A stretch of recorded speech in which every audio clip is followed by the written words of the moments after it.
Sveiki visi! Šiandieną aš Jums papasakosiu apie kaip saugiai užsiregistruoti ir prisijungti prie tinklaraščio paslaugas teikiančios svetainės. Ir pradėsiu nuo sąvokų turinio. Saugumas – jausmas, kai tu jautiesi saugiai kažką darydamas ar būdamas bet kokioje aplinkoje. Tinklaraštis – internetinis dienoraštis, automatiškai formatuojami naujienų puslapiai. Interneto svetainė – vienas ar daugiau tarpusavyje susijusių interneto svetainių. Šiame video tiek, tęskime kitame video. Taigi, tęsiant mūsų video, pas mane svečiuojasi žymiausi kritikai ponas ir ponia Smitai.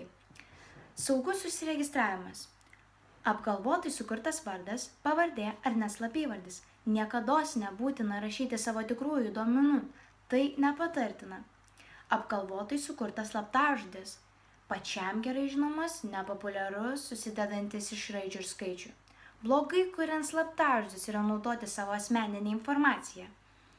Neatskleisti savo tikrųjų gimimo datų.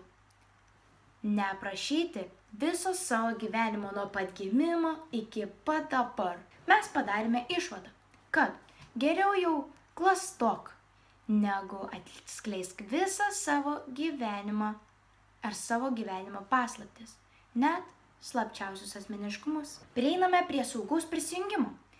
Prisijung slaptai, kad niekas nematytų ir nesužinotų tavo prisijungimo duomenų. Nežaisk spėliojimo žaidimų apie tavo prisijungimo duomenis. Pamiršęs prisijungimo duomenis, nerodyk savo spėlionių šalia esantiems žmonėms. Ir išvada. Prisijungimo duomenis pasilik sau. Jų neatskleisk. Ačiū už dėmesį ir susitiksime kitai metų.